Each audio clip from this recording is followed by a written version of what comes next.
¿Cómo surge la idea de crear 7 vidas y luego Aída?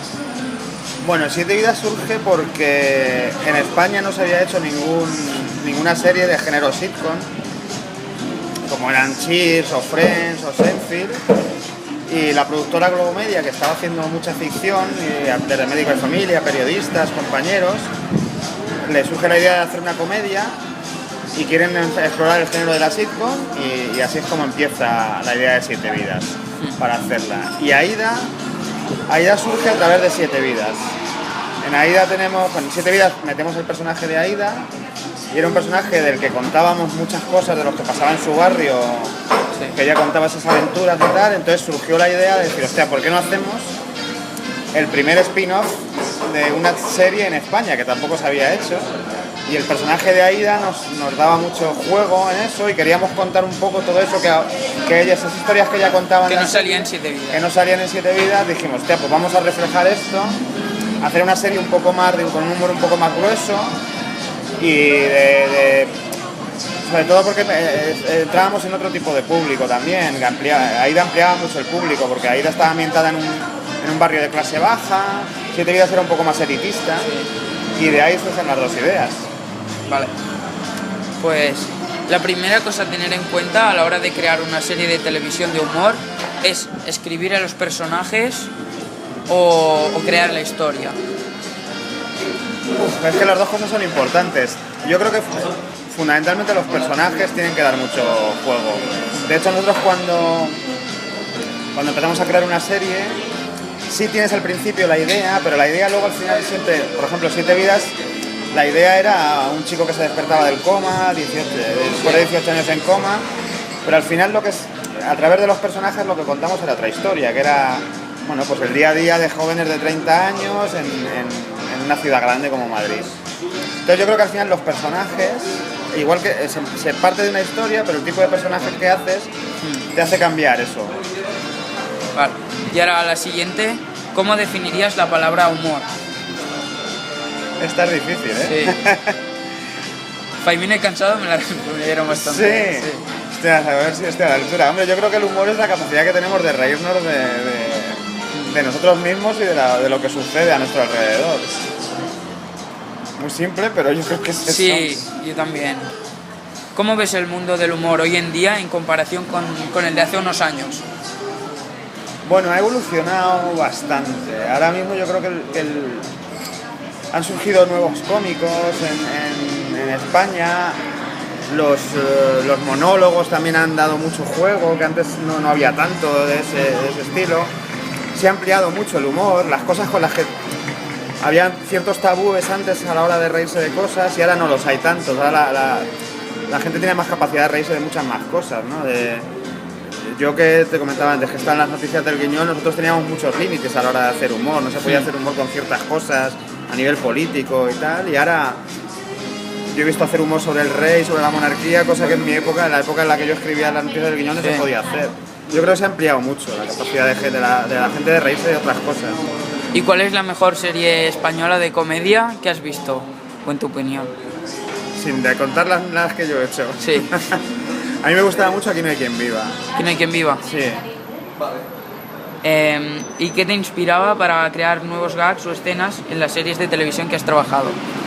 Bueno, eso, al final, a la hora de crear sobre todo las historias, luego el humor surge a través de las historias que estás contando. Cuando es el mejor humor, cuando tú va en consonancia con la historia y el humor sirve para contar la historia que quieres contar, las tramas. Y eso surge es que hay mil sitios de donde surgen, de historias que te cuentan, de los propios amigos, de cosas que te han pasado a ti, de cosas que lees en el periódico. Por ejemplo, ahora hemos hecho una película que estrenamos el año que viene, que parte de una noticia que vimos en un periódico, de unos chicos que habían visto españoles por el mundo, vieron que en Noruega se vivía muy bien y se fueron para allá. Y se fueron con lo opuesto y la primera noche tuvieron que dormir en la calle, casi acaban muertos de frío los dos. Entonces, de muchos sitios, la verdad es que no hay es una pregunta que se nos hace mucho, sí. De dónde sacar los chistes y al final es de lo cotidiano, del día a día. Del día a día, exacto. Yo hay muchas cosas que ahora con los móviles y tal, yo me apunto en notas muchas frases que me dicen por la calle. Hostia, esto tengo que meterlo en un sitio, esto tengo que meterlo en una serie. Pues vamos a por la siguiente. ¿Es muy diferente el mundo de la televisión comparado con el del teatro para elaborar los guiones? Es diferente la estructura narrativa a la hora de contar la historia. Para nosotros hemos utilizado el humor que usamos en las series de televisión, es el que hemos querido hacer aquí. Sobre todo hemos querido volver un poco al espíritu de Siete Vidas, del diálogo fluido que teníamos en Siete Vidas Pero la estructura sí que es distinta, porque en una serie de televisión tienes un montón de decorados, tienes un montón de sitios en los que poder ir cambiando la historia, poder hacer escenas cortas, y aquí tienes que situar todo en un espacio físico y hacer transcurrir una historia de hora y media en un mismo sitio. Y para narrar eso, para estructurarlo, hay bastante diferencia. ¿Y en qué os ha afectado a vosotros los recortes en cultura? Básicamente a la hora de trabajar yo en teatro es la primera cosa que hago y ahí sí que no sé, para mí ha sido experiencia nueva. En televisión se nos han reducido mucho los presupuestos, lo que antes nos pagaban por una serie, ahora nos pagan bastante menos, nos piden hacer más duración por menos dinero. Y eso es complicado sobre todo porque en televisión básicamente ahora mismo tienes que escribir series de 70 minutos, que es casi escribir una peli a la semana. Sí. Y eso es complicado, pues supone, pues respecto a lo que hacíamos en Siete Vidas, Una Ida, supone casi 15-20 páginas más de guión. Claro. Que eso pues hay que pagarlo a los guionistas que lo hacen y luego a la hora de producir también hay muchos más recortes en presupuesto, lo que te permite hacer menos cosas. Pero bueno, hay que suplirlo con imaginación, al final es lo que... Sí, es lo que cuenta. ¿Y hay alguna relación entre la crisis y la búsqueda de ocio? ¿La crisis impulsa a la gente a buscar un tipo de ocio que le haga reír? Eso siempre se ha dicho, que en los momentos de crisis es cuando mejor funcionan las comedias, desde hace mucho tiempo. También es verdad que yo creo que a la hora de... En las crisis lo que pasa es que la gente, cuando hace recortes de su economía, una de las primeras cosas que quita es el ocio. Sí. Si tienes que reducir gastos, pues dejar de ir al cine, dejar de ir al teatro, es una de las cosas, porque no es una cosa de primera necesidad. Sí que es verdad que sí que la gente tiene muchas más ganas de reír, de despejarse un poco de todo eso. Yo creo que el éxito de 8 apellidos vascos es una cosa que nadie se explica todavía. Yo creo que hay muchas razones por las que esa película ha triunfado, y ha triunfado como ha triunfado sobre todo. Pero yo creo que una de las cosas que ha pasado es que la pillan una crisis en la que la gente tenía muchísimas ganas de reír. Y han encontrado una referencia en comedia, que probablemente en esa época tampoco en televisión había un referente de comedia claro, salvo La que se avecina o Aida, que todavía se mantenía. Y yo creo que sí, que influye mucho en las dos cosas. El primero, en que el ocio se reduce, pero la gente sí que busca maneras de reírse. Vamos por la 10ª. ¿Qué diferencia hay entre las series cómicas americanas y las españolas, sin contar el presupuesto? Es que yo creo que la diferencia fundamental es esa. Nosotros cuando estábamos en Globo Media, nosotros teníamos intercambios con guionistas americanos, o nosotros íbamos allí a Estados Unidos a ver cómo trabajaban, o venían ellos a darnos charlas aquí. Y vinieron varios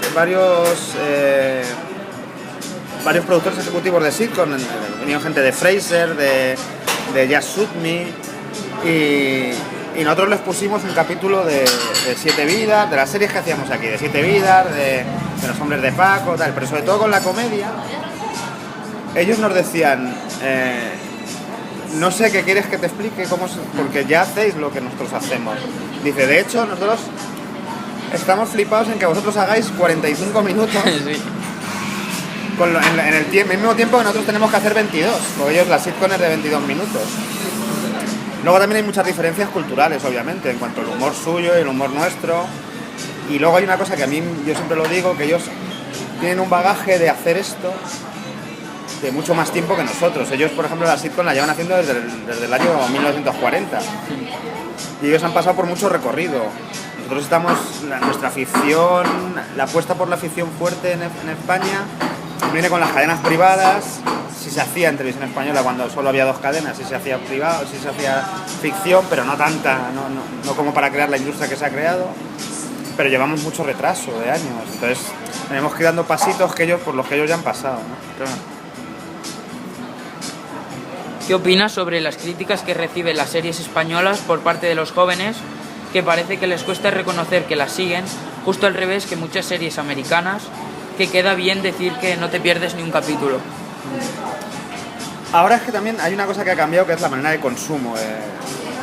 Y la gente joven tira mucho de internet, de ver y sobre todo de no ver lo que te ofrecen como parrilla. Es decir, a mí los lunes es esto, los jueves es esto, a esta hora yo cuando llego a casa quiero ver lo que a mí me apetece ver, y al final te montas tú tu propia... que al final yo creo que es hacia dónde va a tender la televisión, a hacer eso. Antes no había tanto acceso a las series americanas. Yo cuando empecé a hacer esto, para poder ver cómo se hacía una serie, porque nosotros a la hora de crear una serie tenemos sobre todo visionar mucho, ver qué se hace por ahí, y el acceso antes era muy difícil. Acceder ahora mismo con internet, te bajas cualquier capítulo, lo puedes ver, lo tienes todo en la red, online, puedes ver los capítulos, ¿no? Y sí que es verdad que bueno, yo creo que nos pasa a todos. En Estados Unidos hacen una serie de una calidad pues muy cercana al cine. De hecho hay mucha gente de cine que se ha pasado a hacer televisión. Yo lo que opino es que, bueno, que deben ver más televisión española, aunque hay que darnos una oportunidad siempre, ¿no? Que yo creo que se hacen cosas bastante buenas aquí, bastante decentes, que obviamente el nivel que tienen allí está muchos años luz de lo que hacemos aquí, por lo que te decía, por una cuestión de bagaje, de que llevan muchos más años haciéndolo, pero bueno, que poco a poco vamos encontrando nuestro hueco, y yo creo que al final, bueno, pues se van haciendo cosas. Ahora se han presentado cosas en el Festival de Vitoria que la gente ha alucinado mucho con ellas, se siguen vendiendo series españolas muy bien fuera, y bueno, la recomendación es que nos sigan viendo, que al final con la ficción española te sientes más identificado probablemente que con la ficción americana, a pesar de que te pueda gustar o tienen otros tipos de géneros que aquí no se tocan, ¿no? Claro. Y la última, ¿cuál ha sido la mejor experiencia que has vivido en tu carrera profesional o algún hecho curioso y divertido? Hombre, a ver... Mira, la mejor experiencia que yo he tenido, que también me ha pasado mucho, que son hechos curiosos y divertidos, como de anécdotas. A mí con 7 vidas me ha pasado, 7 vidas es una serie que aprendimos a hacerla a medida que íbamos haciéndola, porque no se había hecho aquí. Y yo me he encontrado con gente que para mí eso es una satisfacción tremenda, que no te conocía. Mira, este chico es David, tal, el guionista de 7 vidas. ¡Guau! Y te decían, me encanta, no me pierdo un capítulo. Yo los domingos, aunque esté haciendo cualquier cosa, paro para irme a ver 7 vidas. Y eso, joder, como creativo te llena mucho, que digas, ostras, macho, que la gente está enganchada a la Es la serie motivación que te lleva a Sí, seguir. al final sí, que tampoco es una cosa... Pero bueno, te alimenta un poco el ego, que eso siempre está bien. Y cosas curiosas, es que en los rodajes ha habido 1000, y de anécdotas divertidas. Mira, hay una de 7 vidas que es muy buena. Una escena entre Javier Cámara y Amparo Baró, que 7 vidas se ensayaba durante la semana, y el último día, durante 5 días tú hacías ensayos, y el último día se grababa con público en directo. Se iba ensayando para el último día ese hacer una toma o 2 por escena como mucho. Y en una escena que estaban los dos actuando,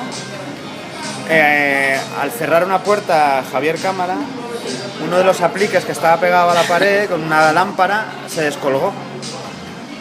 Y en vez de parar la escena, lo que hicieron fue incorporar eso a la escena, con lo que cambiaron toda la puesta en escena. Los cámaras tuvieron que... porque ellos sabían hacia dónde se iban a mover, y la escena esa es la que se emitió. En el capítulo está emitida la escena, cómo se cae, cómo este lo tapa, cómo... Y es de las cosas más divertidas, los rodajes, el rodaje de que se muevan los feos también fue muy divertido, en Pirineos, no sé, hay 20.000 anécdotas, te puedo contar un montón. Pero básicamente es eso, las reacciones del público aquí el otro día, en el Teatro Borrachos, es que me cuesta elegir una, ¿eh? Ya. Son muchas, pero bueno, la satisfacción de hacer algo y ver que la gente se ríe, eso es de lo mejor que me ha pasado en la vida. Pues esto. ¿Bien? Sí. Mira si se agrada Ahora bien. a ver si se escucha.